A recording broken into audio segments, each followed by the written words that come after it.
So hello everyone, welcome back to my channel. So today we are going to talk about the two other regional organizations. We have already talked about SARC and we have already talked about the another organization of SASEC. Okay, so today we are going to talk about BIMSTEC and Mekong Ganga Cooperation. Okay, so these two we are going to cover today. So let's cover with BIMSTEC. Now, BIMSTEC, that is Bay of Bengal Initiative for Multi Sectoral Technical and Economic Cooperation. This is the full form of BIMSTEC. It's an inter-regional grouping. Inter-regional grouping, like it's basically between two regions. The countries there are countries in this grouping from the region of South Asia, and there are countries in this grouping from the region of Southeast Asia as well. These two regions are there, so that's why it's an inter-regional grouping. इसको बोला जाता है 5+2 grouping as well. So it was formed by the signing of the Bangkok Declaration. These are the few points which are important from the perspective of prelims. Do remember that, okay? Because in prelims, declarations, these are asked. In prelims, these membership can be asked. Okay, so do just look at them carefully. So where is the secretariat? This is an also important point. Like it is in Dhaka, Bangladesh. When was this formed? It was formed by Bangkok Declaration in 1997 और इसकी जो formation हुई थी it was BIMSTEC. So this was its initial name. There were just 4 countries in the beginning. Like which were these 4 countries? These were Bangladesh, BIST. So when we talk about it, BIST. B is for Bangladesh, I is for India, S is for Sri Lanka, and T is for Thailand. There is then EC written.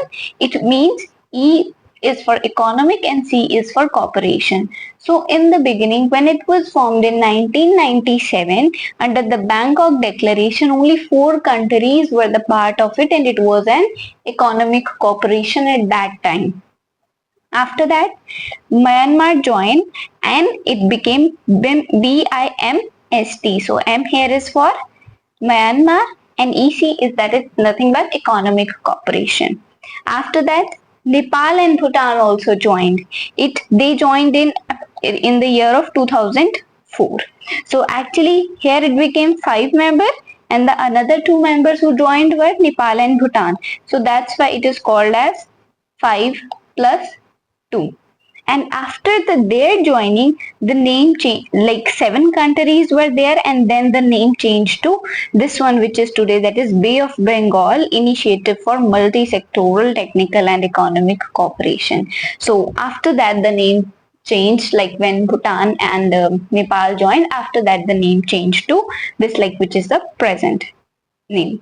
Okay, so when it comes to this region is covered by BIMSTEC is home to around 1.5 billion people with a combined GDP of over US $3.8 trillion. That's a fact. You need to remember this, so because you can use this fact in your means examination. Okay, so these are the few points related to BIMSTEC, like the Bangkok Declaration. It is known as 5+2 grouping.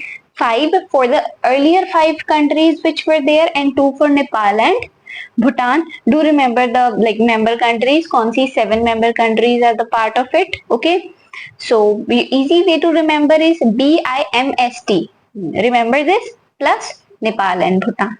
Okay, so this is about it. Then just do remember this fact as well. So this was all about BIMSTEC, like in the things which are important for you people for the prelims. Now, what is the significance of BIMSTEC? As we have already talked about in the previous class as well, that okay, so let's first look at it. We will talk about this point later on. So, BIMSTEC fulfills India's foreign policy goals. India has these foreign policies of neighborhood first policy is also there, and now this Act East policy is also there. So this organization is going to play an important role when it comes to both these foreign policy, because it is in line with these policies. It helps India gain trade and security prominence in the Indian Ocean region and Indo-Pacific. So this is one point. This is a platform for regional cooperation. Rather, in better words, we say regional, along with that inter-regional as well, because South Asia as well as Southeast Asian countries are the part of it. It brings together the countries from South Asia and Southeast Asia, providing platform for enhanced regional cooperation.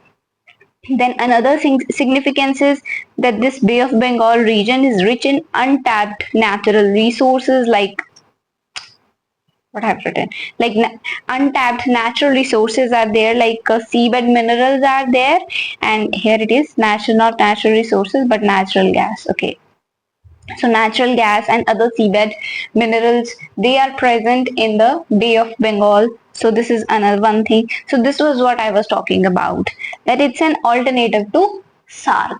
Okay, so we have learnt about the failure of SAARC, and after the failure of SAARC and after the thing that India boycotted the 2016 meeting of SAARC, the we can say the importance of BIMSTEC has increased after that, because we are moving more towards the sub-regional or these inter-regional groupings because of the failure of SAARC.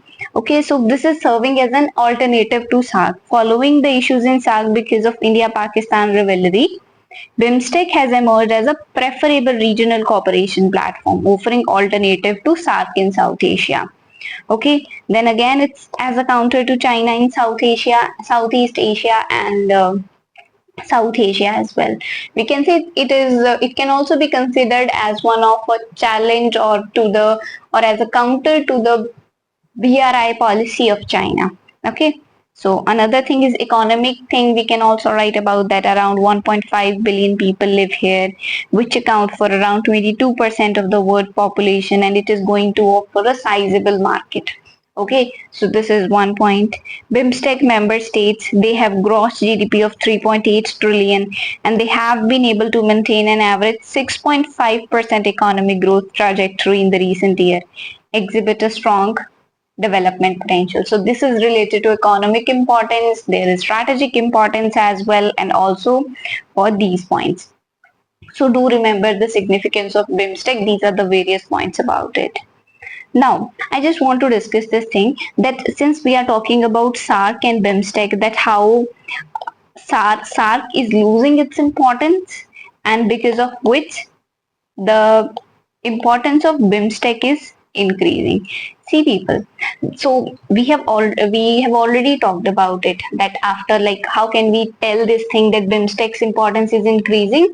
The evidence can be very after Uri attack, we can say that India boycotted the SAARC summit. Okay, we know this thing which was to be held in Islamabad, right? I have already talked about in the last class when we discussed about it.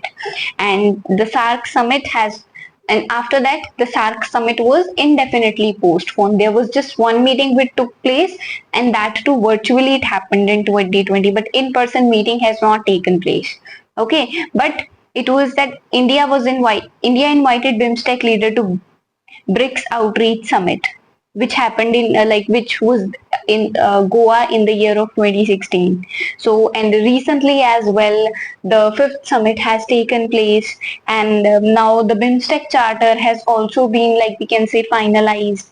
So we can say that BIMSTEC is being given more importance as compared to SAARC. Okay, and definitely the reason for India giving more importance to BIMSTEC, they are also clear, because when it comes to SAARC, there is this India-Pakistan rivalry, and also in SAARC the decisions are taken by consensus. So it is SAARC is moving towards, we can say, a failure, or there has been this stagnation in SAARC. Okay, and because of that we can say that India is giving more importance to BIMSTEC. But can we say this SAARC has completely lost its relevance, or do we not need SAARC? No. actually the thing is that we cannot say this thing. And the reason behind that is SAARC is a grouping which include all the countries from the region of South Asia. Okay, and BIMSTEC is an inter-regional organization. So if we want to say na ki the true identity of South Asia region, that is because of SAARC. So when we say that the true identity of the South Asia की जो है that is because of SAARC only. BIMSTEC because it's an inter-regional organization. जैसे हम south east Asia की बात करें तो even they have that their that the grouping of the Southeast Asia region, even they have it, and that is ASEAN. Okay, and parallel to that we are having SAARC in the South Asia region. But so, and another important thing is definitely we have learned that why regional cooperation is important, right? We have to write all those points here as well, that why regional cooperation is important, because in a particular region we are having same kind of challenges, we are having same kind of history, or the culture is almost the same. We can also relate in when it comes to the culture. We are so challenges maybe we can say be terms of terrorism, be it in terms of climate change. So because of that, the regional cooperation is really very important. And when it comes to regional cooperation in South Asia region, it's the SAARC which is going to have more importance. Okay, so we cannot, and definitely another point we can say that we are saying that SAARC is having its challenges, and because of which it has, we can say that it has almost stagnated. But it's not that BIMSTEC is not having the challenges. All the organizations have their own challenges. So we can say this thing that it's not that the SAARC has lost its relevance completely, because when it comes to regional cooperation, it is the SAARC which needs to be revived. Okay, so this is an important point to, you just need to remember this thing, that yes, India is, we can say that India, like BIMSTEC, is being given more importance. We have discussed about reasons that why BIMSTEC is being given more importance. Another thing we have talked about is that how can we say that India is moving more towards BIMSTEC, and why, or why India is moving more towards BIMSTEC, or why we can say this thing, that although it seems that SAARC has lost its relevance, but SAARC is like equally important, and in fact more important when it comes to the regional cooperation. So do remember these points in mind, like if you have to write any kind of answer in the main, so you should keep these points in mind. Okay, so this is thing. So another important point is BIMSTEC की जो fifth summit थी, fifth leader summit, it took place in the year of 2022. So the fifth summit took place in Colombo. Okay, so this fifth summit took place, and in this fifth summit, BIMSTEC, there are few like things which happened very important, which are BIMSTEC charter was finalized, there was BIMSTEC flag, BIMSTEC emblem, so all these things happened. So just have a look at the BIMSTEC charter and other points. See, the first thing is BIMSTEC charter. Following the pandemic, the leaders of BIMSTEC nations met virtually on 30th March under the chairmanship of Sri Lanka and adopted the charter. So it took virtually, so that is something which can be remembered. And BIMSTEC charter was adopted during the fifth summit in March 2022. The chair of BIMSTEC was then taken up by Thailand after the fifth leaders summit. So the leaders have this thing that after 2 years the chairmanship changes. Okay, it was after the second summit, the fifth summit, Thailand has taken up the chair. Now charter comes into force. Now in April 2004, Nepal's parliament took up the BIMSTEC charter and ratified it, which paved way for the coming into force of charter. So it was in recent April 2024 that charter has actually come into force. It was adopted in 2022, but it is now come into force after Nepal's parliament has ratified it. And as a result, BIMSTEC Charter is said to have come into force on May 20, 2024. These are not actually the points which you should be remembering. Actually, these are just a background kind of thing. But one thing you should remember is now BIMSTEC has a charter. Like it has now its own rules, its own principles, which it is going to adhere to. Okay. So the thing is, with the coming of force of charter, BIMSTEC has acquired a legal personality. Just like when we say na, that a person has acquired a legal personality, it has its own rights and duties. In the similar manner, this organization now has it has now acquired a legal personality. Now it will be able to enter into structured diplomatic dialogue with other groupings and countries. This is important point. BIMSTEC, the coming of force of charter will provide legal and institutional framework for meaningful cooperation and deeper integration of the Bay of Bengal region. BIMSTEC now has an emblem and it has a flag as well. It has formally listed purpose and principles which it is going to adhere to. As per the charter, members are expected to meet once every 2 years. So this is being written in the charter. So thing is, it has become more formal organization after the charter, like after the adoption of this charter. Okay, so this is the BIMSTEC emblem, BIMSTEC flag, we can say. Okay, now BIMSTEC pillars. There are 7 pillars, and these pillars, they have also been like fixed up during the BIMSTEC की जो 5th summit हुई थी, which happened in 2022. So BIMSTEC pillars have been finalized during that. There are basically 7 pillars of cooperation, and different countries are heading different pillars. Okay, for you to remember is this point, that India is heading this security pillar, and definitely we can say that this is a kind of thing that we have this aspiration to become a net security provider in the region of like Indian Ocean region, and for that we have also the Sagar policy as well, right? And the security component in this inter-regional cooperation is under India. So this is something you should remember, and there are other, do look at have a look at them and read them once, like how different countries are having different pillar of cooperation under them. Okay.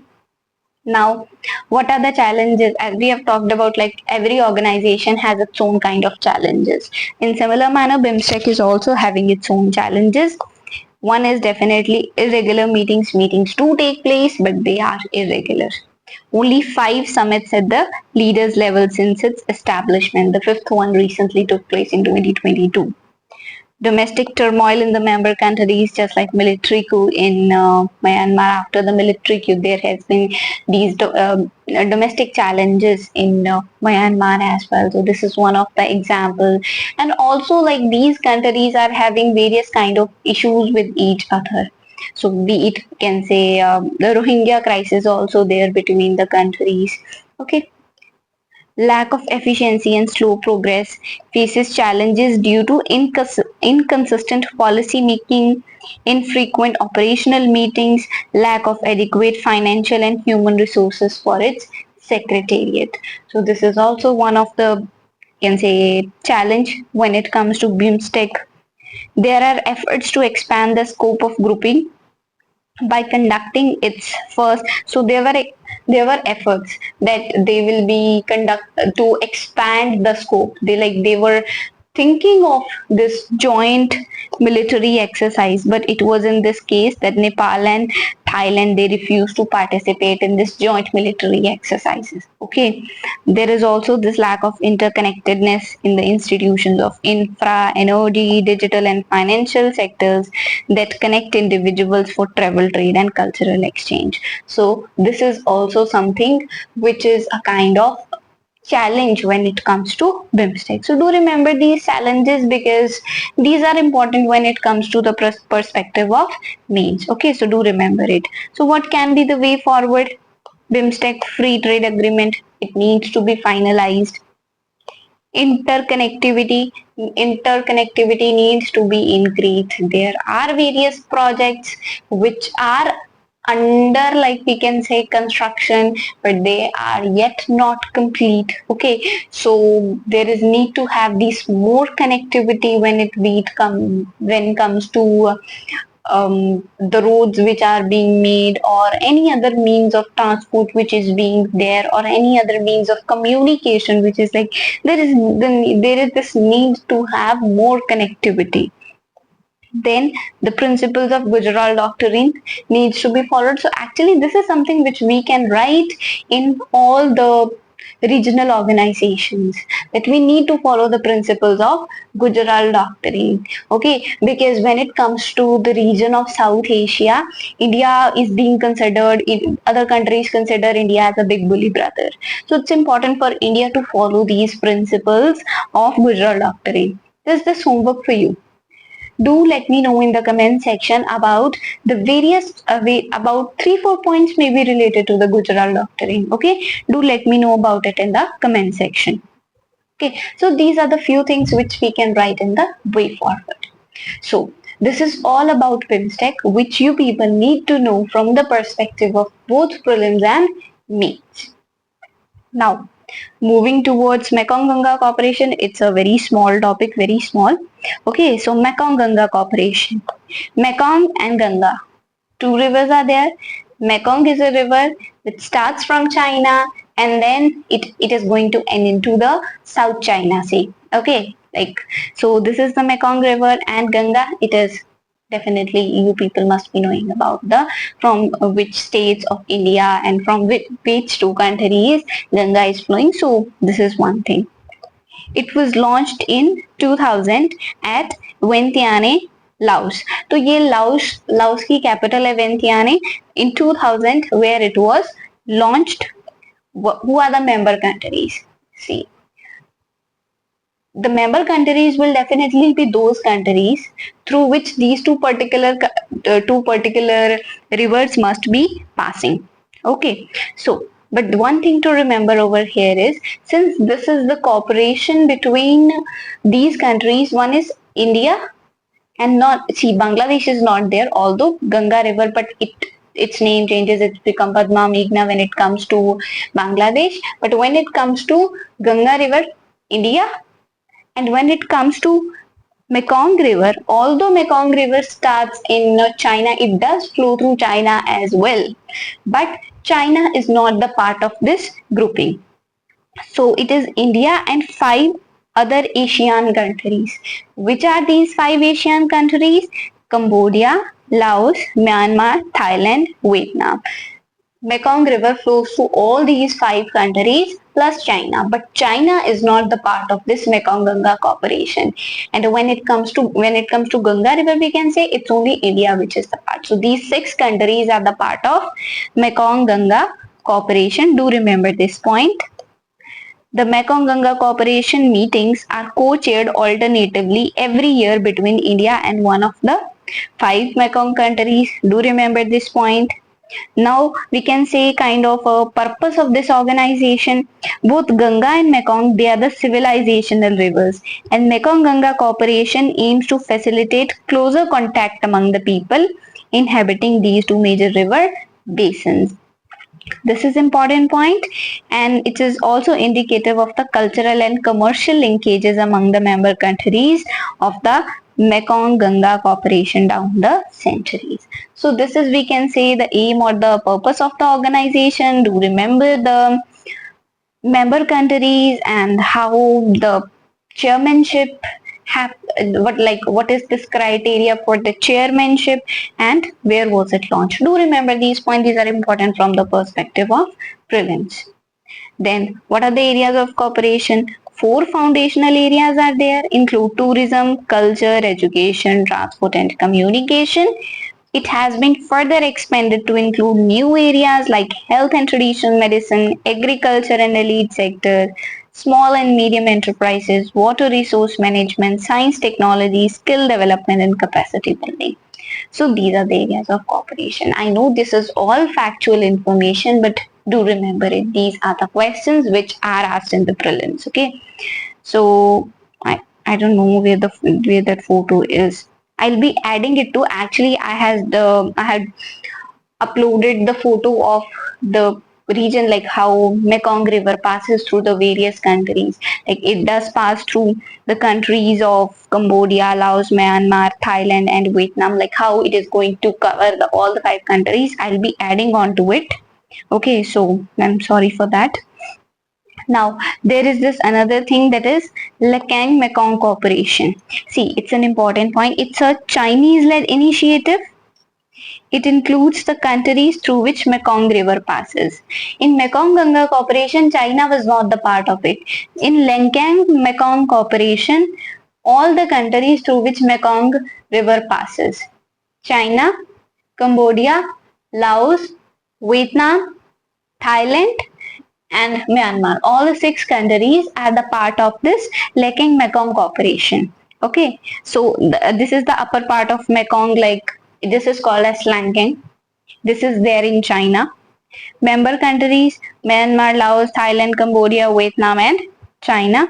What is the purpose? The purpose of this particular format is for China to manage the flow from its hydropower dams with other riparian states. Actually, China has built around 10 dams in the upper regions of the Mekong River. Like that upper region जिसको Lankang बोलते हैं, China has made around 10 dams over there, and it is about the sharing of the, like how the water flow को manage करने के लिए this cooperation is there. There is this another point, that LMC special fund is also there, which was created in 2016 to aid in small and medium sized projects in the Lekang Mekong countries. So this is about a special fund of this particular organization. Okay, so this is important from when it comes to prelims perspectives. Okay, so Lekang Mekong Cooperation, Mekong Ganga Cooperation, these are more important when it comes to prelims, and BIMSTEC, SAARC, they are more important when it comes to means. There have been questions about these organizations in the means paper earlier as well, and let's just look into just one question which was asked in 2015 about this Mekong Ganga Cooperation. So they have asked that this is an initiative of 6 countries, and which of the following are not the part or participants when it comes to the Mekong Ganga Cooperation. So this is the question. So now these type of options are definitely not there. They are only 1, only 2, only 3. So just try to solve this question and do answer this question in the comment section. And in case of any doubt, do ask me in the comment section below. So that's all for today. We have covered all the regional organization when it comes to South Asia region. Okay, so that's all for today. Thank you very much. We'll see you in the next class now.